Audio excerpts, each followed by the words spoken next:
we're going to be live right away. So assuming that this works.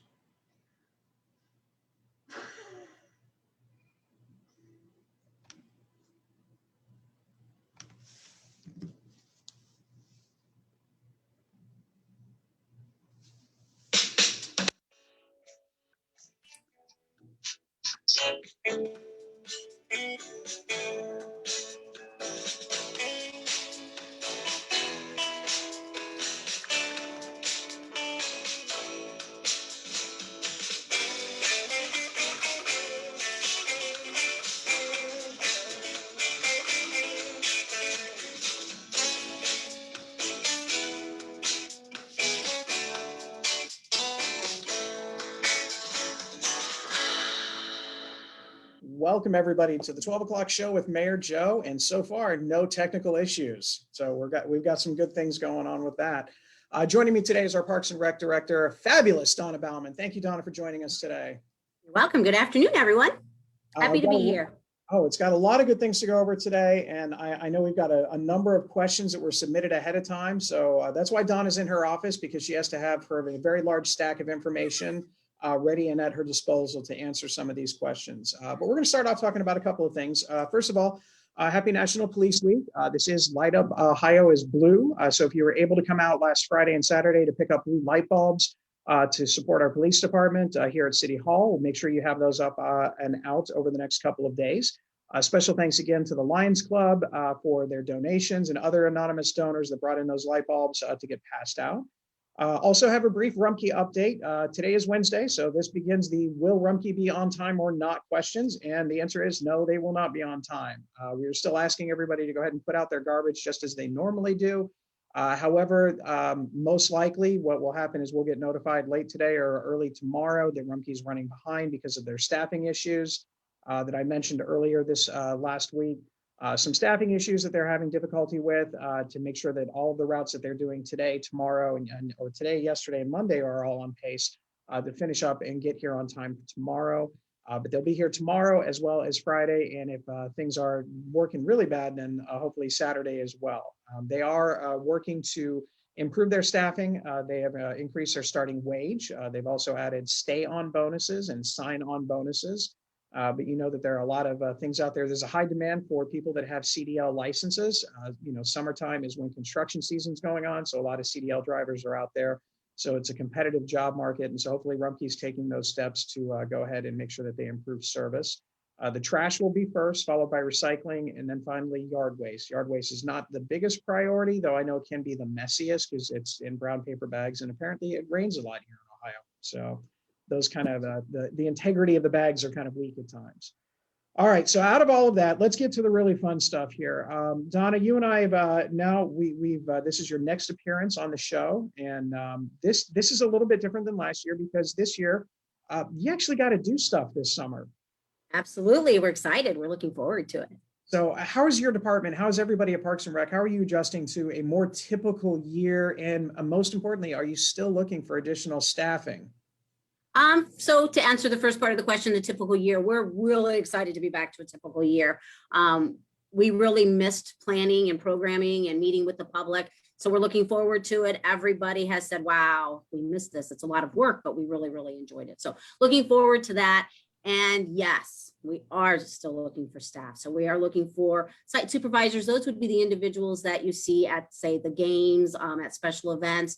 It's not a set schedule every week, every month. It's, it might be 5 hours one week, maybe 10, 15 the next week. So it's very sporadic, but we do need a lot of site supervisors for our various events. And we normally draw from the college base for that. It works really well with their schedule. We do have some high schoolers. We can hire from 16 and up on that position. So if anyone's interested in being a site supervisor, please, please, please reach out to us. We do need that. And then on the grounds maintenance side of the house, we are down about 2 full-time ground seasonal maintenance people. So they work typically anywhere from April through September, October. Once again, normal draw is the college kids. So if you're looking for some summer work, get in touch with us. And those are normally 40-hour-a-week positions. Okay. So if somebody wanted to apply, they can call in, obviously, but they'll probably be directed to go to our website, I would assume. Correct. Go to the website. There is an application there. Just put down what you're looking for, either site supervisor or parks ground maintenance. All right, so hopefully we can get some of those people out there to help us out. Now, this summer, obviously, a lot of things are coming back. Is there anything specific that you are just really looking forward to? What's the one thing that kind of jumps out? You're like, I can't wait for this. I love Plant Reynoldsburg Day, even as simple as it is. I believe this is probably the 20th year that the city has done Plant Reynoldsburg Day. And it's just so nice to see the families come back year after year. And you walk out there and you're like, oh, look, I planted that. Annette from the attorney's office and we always plant one special section together. And we're like, oh, look how beautiful it is. We did a great job. And if it's not a great job, I tell her it's her fault that it didn't grow very well. I'm also looking forward to a new event that the city's doing, which is the Artist and Makers Market. I am a crafty person, not a crafty person. I don't craft, but I love to buy things that are handmade, homemade, what have you. So I'm really looking forward to that in June. And then my family, we love fireworks. So we are really excited to have fireworks back because we travel across Central Ohio for a fireworks show. So we're looking forward to that.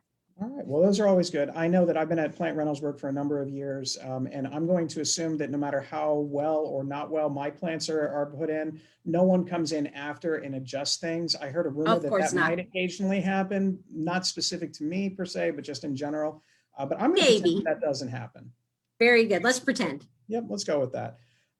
So as far as Parks and Rec, I mean, obviously a lot of things are different. What are some of the biggest concerns that your department has just in general, as far as whether it's programs or whether it's how do you get the word out, those types of, what are some of the biggest obstacles to the parks program? Actually, getting the word out to the public, that is a challenge. How do we make them aware of what we do? No matter how many times we put it on Facebook, no matter how many emails we send, we do the heirloom, which is our programming guide twice a year.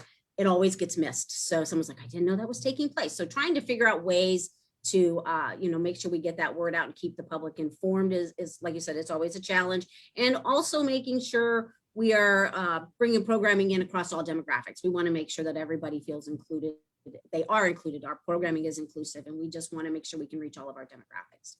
Well, you have a new staff member this year that I think is kind of, instead of, not that sports aren't important and wonderful, we've all had kids that have gone through it, but tell me just a little bit about our new employee that's kind of working on the other side, some of the non-sports related things. Yeah, so when we were created the recreation coordinator position, we knew that we were sports heavy. And you're stealing my thunder from some of the other questions, but we'll go ahead and answer that now. I knew I wanted someone in that position who was not going to be so sports heavy. We needed to diversify ourselves, and we needed to do more programming. And so we hired Kim Chapman. She's been phenomenal. She has helped us with bringing in just more outdoor nature programs. In our interview with her, I can't remember if it was in her interview or in her resume, she talked about doing scavenger hunts for her past community where she worked at. And I'm like, oh, we need that. So one of the first things we had her do was the Shamrock scavenger hunt. And it was phenomenal. People loved it. One of the questions that she had put in there to ask people at the end was, tell me something you learned about Reynoldsburg. And so it was really neat reading through those. A lot of people didn't know Post was a fire station to begin with. And a lot of people didn't know anything about the Livingston House. So that opened our eyes to say, oh, we've got to showcase that Livingston House more. This is Alexander's 200th birthday coming up this year in October. So it opened our eyes to some things that we need to do better. Okay, well, I'm thrilled with it. I am not crafty in that regard and kind of creative. So she definitely fits the bill on that one. So yeah, she's doing a great job. We're happy to have her. Now, I know we have a lot of viewers that are out there that are very curious about Civic Park. Councilwoman Jeanette Strickland and I are going to go out in a couple of weeks. Hopefully you can join us on the weekend as we take a walk around Civic Park. But there's been a lot of issues, a lot of things that have been discussed about Civic Park. So why don't you kind of take us through, you've been with the program for a while. What have you heard? What do you hear when community members say, I like Civic Park, but I'd love to see something else or something along those lines? One of the things that, number one, when we hold events there, such as the fireworks display, a lot of things people talk about is, wow, we wish there was another way we could get into or get out of the park, because bottlenecking there at Dougherty, it's a challenge. And if we have anything that takes place where we need emergency vehicles to get in, we have to bring them in through Black Oak and onto our path, our multi-use trail. So that's just not ideal. So if we could do something to bring in a second entrance in, not a through street, but something that allows access in off of Rose Hill Road, that would be great. Another huge thing that's been talked about for many, many, many, many years is a dog park. Being a dog lover, I fully embrace that. And hopefully we can bring in a dog park, something where the large dogs and small dogs can be, and not just a huge open space, well, not open, but a huge fence space. But I want to see some different amenities in there, just like our kids need playgrounds. I think our dogs need some agility objects to be on as well. Also, some different shelters and pavilions would be nice to have, because we only really have the gazebo here at JFK, and then we have a smaller shelter out at Old Rotoball Road Park. So it would be nice to have a few more shelters in our park system. Yeah, I'm looking forward to that. I think some of the other fun things that people have talked about, the kayak launch, especially when the rains are a certain way. I know we've talked about a potential for a catch and release pond, a splash pad, and just a lot of the infrastructure things. I know at one point in time it was talked about the Tomato Festival being there, but until that secondary entrance gets in, there's a lot of safety concerns with it. But I'm looking forward to the conversation with the community.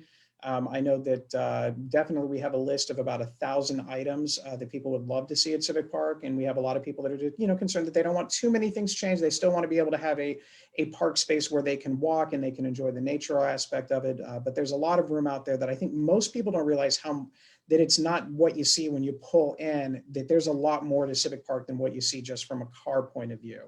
It's about 132 acres. Yeah, so it's a lot of things out there. And also, I've heard some talk, seen some things on social media about the prairie. The prairie staying, it's not going away.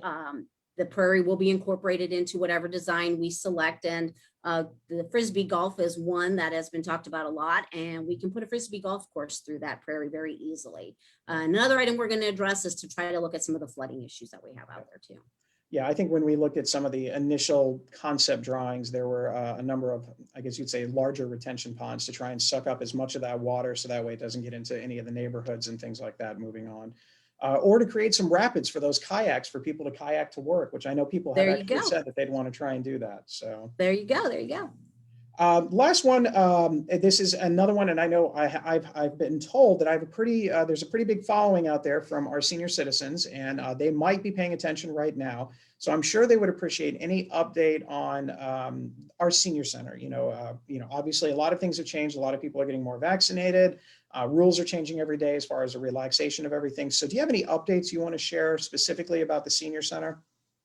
I'd have a few. First, we've missed our seniors a lot. Our staff has missed them. We know how vital we are to their everyday lives. And for some of them, we are their family members are there at the senior center. So not the CDC, the Ohio Department of Health just released last week some new guidance, some new orders that we've reviewed. Attorney Shook's reviewed them. He is confident that we can move forward with reopening the center. So I need a drum roll. June 1st. That's the date we are looking at opening the center back up. So we will be doing robocalls and Facebook posts as to what's going to take place and how it's going to take place. Not all activities will be back at once. We will phase them in over time as we see how things are going.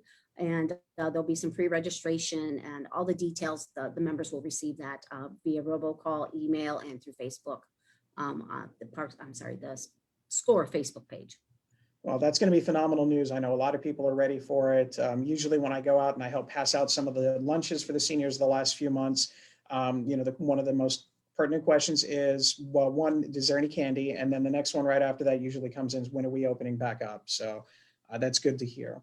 Now, we did get some questions submitted from our audience members. So one question we'll kind of kick things off with. What more can the community do to support the work that you do as Parks and Rec Director or Parks and Rec in general? For the most part, the community has been extremely supportive of us for just about everything we do. We have a great community following. But other ways that they can support us would be volunteers. We're always in need of volunteers, whether it be for our coaching, for our special events, different programming that we offer. So like for Safety Town, sometimes we need some volunteers to come in and help us get the kids from station to station. So volunteering is a great way. I think the pandemic has opened the eyes of the public to the amount of litter that is around, because everybody was out and about and they could see it. And we can tell you that it's always been a challenge to keep the parks clean. And so if everybody could please do your job, do your part, pick up your litter, put it in the trash receptacle where it belongs or in the recycling bin, that goes a long way and helps us with those staffing hours. Also, if you see something in the park, someone being destructive or vandalizing something, RPD is going to love me when I say this, but call the non-emergency number, because when you call us at 6 p.m., we're not here and we can't help with that because we won't get that information until the next morning. But give the police a call at the non-emergency number, give them as much information as you can so that they can possibly put an end to that. And another way, if you are a business owner or if you have a great in with a business, offer, let them know that we offer sponsorship opportunities, and it's a great way for them to support our programming, help our costs stay low, and it's great advertising for them. So we're always looking for sponsorship as well. That's awesome. Now, obviously, we're having a lot of events this year. How many residents are you hoping are going to attend some of our biggest events? Let's say the 4th of July fireworks, or that tomato fest that's coming. It's going to be hard to guess, but what do you think? I really hope after everybody being closed up for a year that they are looking forward to coming out. And I want to assure the public that our main priority is safety. So everything we do, safety is our #1 priority. And I prefer a quality event over quantity. So, if we put on a great event for 50 people, yay. If we put on a crappy event for 5,000 people, that's not going to get us anywhere. That's just going to be bad press for us. So, I think we make sure we have safety and a lot of planning and planning goes into it and implementing these plans. So I'm hopeful for the fireworks that maybe if we can get somewhere in the neighborhood of 1,500, 2,000 people, I think that would be a very adequate number to have, and it's a manageable number. The Tomato Festival in 2019 brought in about 14,000 visitors to that event, and I can only imagine that it's going to be bigger. I think you want to go much higher than that. All right. I think with the acts we have coming in and all of the activities going on, I think we'll be seeing some great numbers for that. Yeah. I'm looking forward to it. Next question. How do you know that the programming you offer is what the community wants? What kind of ways do you get feedback from everybody other than social media? Because we know we get plenty of feedback. Well, that's a great question. So we only hear from the public if it's bad. They don't call us when we've done something good. Very, very rarely do we get great compliments. And a lot of times we don't hear that back. It is on social media. And that is where we see it. Our staff, we monitor all the various Facebook groups, but we don't comment. But we do take in what they say and we discuss that and say, hey, what can we do to make that a little bit better? Your typical surveys out to the public, that doesn't always work because they don't take the time to do those surveys. So finding out what the public wants and how we're doing to gauge them is just by talking to them when we go to the event. Say, hey, what do you think of this event? Is there anything we're doing that we could do better? What did you like? What didn't you like? And also offer up to them to please give us a call if they have any programming ideas. Just, tell us what you'd like to see. Okay. Now, what are some of the tactics and strategies that you're using to make sure events attract all of our residents, including from the Bhutanese and Nepali community, the Indian community, and African Americans as well? So what we've done, this year we did it for the Tomato Festival for the royalty pageant because we wanted to get information out into the schools. And so we did a flyer and the schools went ahead and translated that into the top 3 languages that they have in the district, which are Spanish, Somali, and Nepali. So they translated that document for us. And we're hoping to see a lot of, get some feedback, get some interest back from those demographics. We also been trying to reach out to some different stakeholders and hopefully they can help bridge that gap for us. Councilman Pacquiao has been fabulous to work with and he does a show very similar to yours, but in the evening on either a Wednesday or Thursday night. And he's going to start advertising our programming for us through his show. And so hopefully we can, build on that, get more stakeholders involved and just help us figure out ways to breach that gap and get to everybody. Okay. What kinds of innovative programming are you considering that kind of stretches your team beyond its legacy work, its traditions? As I said, on the recreation this is where side I of the stole house. your thunder, isn't it? Yeah, this is where you stole my thunder. This is the one. So sports has always been our legacy on the recreation side. And by hiring Kim, that's really taking us out of our comfort zone and being able to offer more programming to the community. So that's kind of what we've done on the recreation side. On the grounds side of the house, we pride ourselves on having clean parks, aesthetically pleasing parks, great turf, clean restrooms. And some things that we've done in addition is we love to plant trees, and thanks to Jason for that. He is our master arborist, and he has started a tree nursery. So he'll find little saplings here and there throughout the park, and he'll take them back to the shop, to the plant area, and nurture them and grow them. And then once they get to be of a size that we can plant, we plant those. So that's saving us a lot of money there. And another thing we've done recently, this is our second year in a row now that we've attained the Tree City USA status.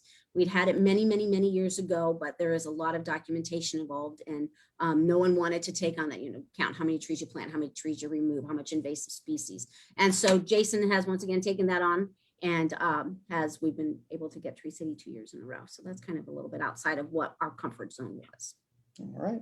I love it. And didn't he just recently achieve yet another accomplishment? He did. He is now, I'll probably not get the exact title correct, but he is a municipal arborist or municipal specialist. So he specializes in trees and plantings that go on in municipalities. When he was out at Pine Quarry and planting the bare root trees, which again are exactly what it sounds like. Yes. When he was out there, he was talking, to a number of people, even the Cub Scouts were paying attention as far as how it is. And so obviously it's not, honestly, I think it's a passion project for him more so than a job. I Yes. think that, as long as he can survive, I think he would probably do this for free, that type of He thing. would. He loves it. He's very, very passionate about trees. I've learned a lot from him. And the residents too, if you have any questions, reach out and we can get you in touch with Jason. He's always, always happy to answer questions about trees. Take a look at a tree. He'll give you his opinion. Whether you choose to take it or not, that's on you, but it's just what his opinion is of the condition of your trees. Now, how do you keep your fingers on the pulse and the kinds of reaction about parks and recs activities that are most interest to residents? I know we mentioned social media, so I'm sure that's probably a big one.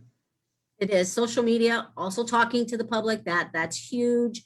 And we also, we network with a lot of other Central Ohio Parks and Recreation district or communities, and not just across Central Ohio, but across the state. We're a member of OPRA. We all share ideas and say, hey, we look at a community that's similar in demographics to us. What are you guys doing new and innovative? And perhaps we give it a try here. So, but we really rely upon the public to, reach out to us and have those conversations, see what social media has to say as well. Okay. Now, in your job, what brings you the greatest amount of joy? And keep in mind, I'm writing this down. I see that. For me, it's when we all come together, we work on an event and we program it and we figure everything out, and we may disagree along the way and have a few words, but seeing it come together and seeing the public out there enjoying it and hearing the laughter and the compliments that come out of everybody, that brings me a lot of joy to know that my team was able to pull something off that was meaningful to the community. Yeah, I've got a great team. I'm really looking forward to a season of more traditional events. I know last year we had a couple of things, but not near as much as what we're planning for this year. So now you have a packed schedule. Oh, it's going to be, but it's going to be worth it. Now here comes the fun part. Do we have any questions from the audience so far? Not at this time. Oh, you lucked out. No questions. Yay. As of right now. Can I say something else? Absolutely, yeah. So this is our heirloom. It's our program guide. So it will be coming to a mailbox near you in mid-June, probably. So if you don't get one, there'll be some here at City Hall, but anybody who pays a Reynoldsburg water bill will receive the heirloom. So that has all of our programming from July through December. And then some upcoming events we have, as I stated, Plant Reynoldsburg Day will be May 22nd from 9 to noon. And here I'm probably stealing your thunder. Right. The food truck. I'll just cross things off as you go. Cross it off. Food Truck Wednesday, which is a new event, will be at the Memorial Plaza. That begins on June 2nd. That'll be from 4 to 7. Music on the cul-de-sac is back. We're excited about that. And another word for cul-de-sac is court. So if you would like us to bring our music on the cul-de-sac to your court, please reach out to us. We have a few more courts that we need to get, a few more days where we need locations, and we try to hit a cul-de-sac in each corner or in each ward. But that will begin June 3rd, and that will be from 7 to 8:30. And then the Artist and Makers Market coming up on June 5th from 11 to 6 at the Livingston House. We can't forget our Farmers Market is coming back. That begins on June 10th here at JFK Park. All right. Well, and fall registration for soccer is the whole month of June. All right. And our soccer programs have been very well attended and well received. Well, Yes. I appreciate that, Donna, for coming on. You're more than welcome to stay here a little bit longer for the rest of the show. But I heard your boss makes you work a lot. So if you He feel does. I wish he'd let me have a break once in a while, vacation day or something. Some people just don't. So, but you're more than welcome to stay if you want, but if you have things that you need to attend to, I completely understand. Oh, I'll listen in. All right. So got a couple of other things coming up. Just wanted to let you know, I've saw a couple of concerns lately about speeding in school zones. And so I talked with the chief at RPD about it, specifically off Summit Road and Taylor Road. And so he is working with his team to go ahead and increase some of the patrol areas out there. And as I was looking through the court docket for tomorrow, apparently it's worked. There are a few members of our community that are going to be coming in to explain why they were exceeding the speed limit in a school zone. So they are out there. So just kind of keep that in mind, especially as we wind down the last few weeks. You want to make sure that you're being careful drivers out there. We do have a couple of other events that Donna did not mention, which is good because I need at least 2 or 3 to talk about. The first one is our litter contest, June 5th through June 12th. This is going to be a contest, much like Donna had mentioned, about litter in the community.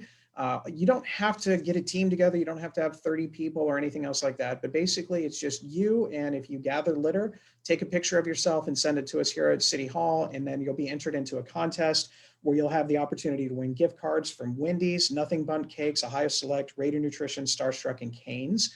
Those are all options out there. You don't need to have a huge amount. Like I said, it's not a contest of quantity. It's more of a question of you getting out and just taking a little bit of time out of your day to kind of pick up some litter out there. So I hope you can join us for that. We do have our traditional community cleanup day. It's going to be this year. It's going to be in October because of some of the concerns with COVID. We were unable to get a shredding truck in here on our normal community cleanup day in June. So that's going to be on October 16th. There will also be some removal of hazardous materials as well, and that'll be in the morning. But we'll get more details out your way as soon as we can. The community garage sales will still go on this year, much like they did last year. You don't have to have a permit for it, but it'll be the week of June 5th through the June 12th. So you'll have that information out there as well. As we mentioned, we're going to be going on a walk in Civic Park with Councilwoman Jeanette Strickland on May 22nd from 1 to 3. So we've got that to look forward to. We'll have some pictures of some of the things that have been submitted, and we'll kind of it's different when you're walking there and you're actually saying, okay, imagine if you look in this direction, this is what it would look like. If you look over here, that's what it looks like. So we hope to have a great turnout for that. Don't worry, I'll talk loud and we'll have pictures and we'll all be socially distanced. So that'll be working out well. We did mention fireworks. Yes, Reynoldsburg is going to have our fireworks celebration at Civic Park on July 2nd. It's going to look a little bit different than it has in the past. We're going to be talking about a number of, parking spaces are going to be a little bit more limited just because of the space and because of COVID and things like that.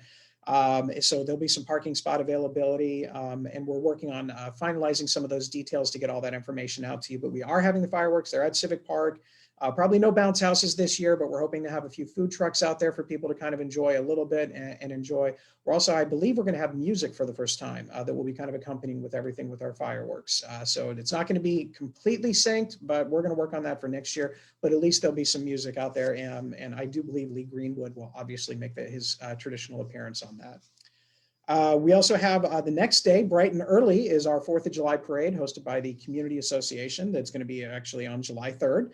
It's going to start at 10 a.m., hitting the usual spots on Main Street. So if you're interested in that, go ahead and check out the Community Association webpage if you would like to participate. If you're a business, I know they've got a great deal out there that they're not going to be charging businesses to have a float in the parade. If you're a politician, get your checkbook ready. You're going to have to pay some money for those. So campaign season is upon us, so keep that in mind. But they're also accepting nominations for Grand Marshal. So you can look on their website and get the information for Grand Marshal if you would like to submit and nominate someone to lead off the parade. So we've got that going on. Talked about a couple of the other things that are going on. We have Concerts in Lawn that'll be starting in June, and that'll be at the Livingston House. So we've got that to look forward to. We also have our Juneteenth celebration, June 19th at Huber Park from 12 to 3. Partnering with the African American Wellness Association, and they're going to be out there performing some health screenings. There's going to be a 5K, and then there's going to be food trucks, which I'm sure will be healthy considering that's the goal. So we've got that going on. Councilwoman Jeanette Strickland is helping lead the charge for that, so keep that in mind. Plant Reynoldsburg, we talked about that. Hope to see you out here on May 22nd. Actually, this Sunday, the National Missing Children's Day event at Reynoldsburg United Methodist Church will be occurring between 10 a.m. and 2 p.m. On the 15th. Events include some community information, some fingerprinting, a canine visit, and some fire safety. And because the weather's getting nicer, we have a lot of golf outings that are out there for charitable work. I hope to see you out on the links, hopefully with me not golfing, because no one needs to see that. But we have the Chamber of Commerce golf outing that's going on this Friday, May 14th at Westchester Golf Club for $85 per person. It's a 4-person scramble. We have the Reynoldsburg Education Foundation Mulligan Golf Tournament, which I participated in. Let me rephrase that. I showed up. I don't know if participation is the right word for it last year, and that will be between June 6th and Friday, June 11th. $90 per golfer, or you can actually make a donation out at the same location, Westchester. And a new one this year that I did not know about, the Reynoldsburg Wrestling Group, the wrestling club sport, is going to be sponsoring a golf outing July 24th at the Safari Golf Club. It's a shotgun style. It's $100 per player, $400 per team, but it's a great event to go out there and support the Reynoldsburg Raider wrestling team. So I hope you have an opportunity if you like to play. A little competition out there is always a good thing, so keep those in mind. Blessing boxes, I think we added one just recently, but again, the needs are still out there, especially as we get a little bit closer to the end of school. We want to make sure that we have those boxes full of non-perishable items, so that way our kids who are back home, not at school every single day, will have an option to get additional food. We do have a couple of updates on some development. The Alliance for the Bryce Road and Main Street location, the Kmart location, they just closed yesterday on the office building right behind the Kmart. It's got kind of like some blue siding on it, if you've seen it. That's where their temporary headquarters is going to be. So they're going to be retrofitting that and getting that ready for their employees to come in here. Some of them are actually already in Central Ohio. And they're going to be closing on the Kmart building tomorrow. So that's going to become official tomorrow, which we're really looking forward to. And we are still on track for their schedule for the demolition of the Kmart building sometime after the Tomato Festival, but hopefully before Labor Day weekend. And then the big construction will start when the ground thaws a little bit towards next year. So we're really excited about that. We also have a new submission that's going to come out tomorrow for our BZBA board. Basically, for those of you that aren't familiar with that, BZBA is Building and Zoning and Approval Board. So basically, the entire city is broken out into different zones of what is and is not allowed to be built in it. This submission is actually development that is going to occur potentially occur across from the cemetery on Main Street in the old RYF field. That field is a private property, and they've decided to engage in conversations with a development. It is a mixed-use development. It's 2 parts. First is an apartment complex, which I'll get into in a second. The other part is a medical use facility. So the 2 parts, the apartments themselves are 180 total apartments. 1, 2, and 3 bedroom apartments will be available. They are market rate. Amenities will include a pool, clubhouse, a dog park, as well as a multi-use path going down the length between Hanson and Carlisle, all the way throughout, as well as sidewalks going back on Hanson and Carlisle to connect to the neighborhood themselves. Most of the apartments will be located on the Licking County side. And on the Franklin County side is the other part, the mixed use facility. It's a medical user that will be announced at a later date, but it's a 40,000 to 60,000 square foot facility, basically a 2 to 3 story medical facility that will be coming in there with the potential of a $10 to $14 million payroll. We have not been told officially who that medical user is yet, but that is going to be something that's coming in there. So a good business opportunity and a mixed use agreement with the apartments. Now, to kind of talk about the BZBA process a little bit so everybody's aware of it, there are things that we have to have approval for. And the BZBA is that group that has that opportunity to either approve or not approve a development like this. The first thing is the developer is actually asking for a variance. According to our zoning plan, we like to have our road here and our buildings as close to the road as possible to get a little bit more of that feel of, kind of different spacing. So you don't have that sea of parking lot and then a facility. So they're asking for a little bit of a variance for that to move the buildings a little bit further back because of the power lines in the area, as well as the conditional use of having apartments in that location overall. It's not that they're not allowed there. They are actually permitted there. You know that there are single family condos on one side, you have duplexes, and you also have some other duplexes on the other side. So there are things around there. Some of the concerns that have come up about that specifically that the city has had, and we've talked with the developer before, and we hope that BZBA asks very similar questions to this. The idea of a mixed use facility, bringing in more of a commercial aspect into that area. The medical use is amazing and phenomenal, especially with the potential job growth that will happen in the city because of it. But some of the concerns would be, do we want to have a commercial unit in those specific particular areas themselves? If you're thinking what it might look like in other cities where maybe the first floor is more of a commercial base where you have some retail or restaurant type things, and then the apartments on top of that. or something along those lines. The other one, again, is the setback. The concern is about those power lines that are there. I'm all in favor of having those power lines buried. And I know that AEP has been talked to about that. And I know that is a potential option to get those things buried, just because I think it would help clean up the area a little bit. But those are kind of things that are coming out there. So for those of you that are interested, you'll probably see that BZBA sign going up probably sometime tomorrow, and you'll see the agenda that'll be released tomorrow that'll have all the pictures and all the details about what the potential development will look like. And then next Thursday night here at City Hall, they'll have the BZBA meeting where the developer will be able to answer any questions that the community has. And things of that nature. I'm in favor of the apartments in general, maybe not specifically some of the aesthetics that I've seen so far, but I hope they're willing to work with us on that. We know that we're in a housing shortage here in the central Ohio, and these apartments are going to be something that is not too dense. It's actually 16 units per acre, which is significantly lower than the maximum of 24. And that is a large space out there, in addition to the potential job growth from the medical use that's out there. So that's coming up as well next week.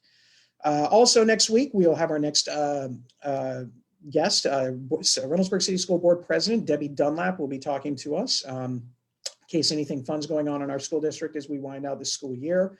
I know graduation is right away. I know prom was last weekend. I had the chance to go out to Rose Hill Elementary School, and thank you so much, Rose Hill, for inviting me out there.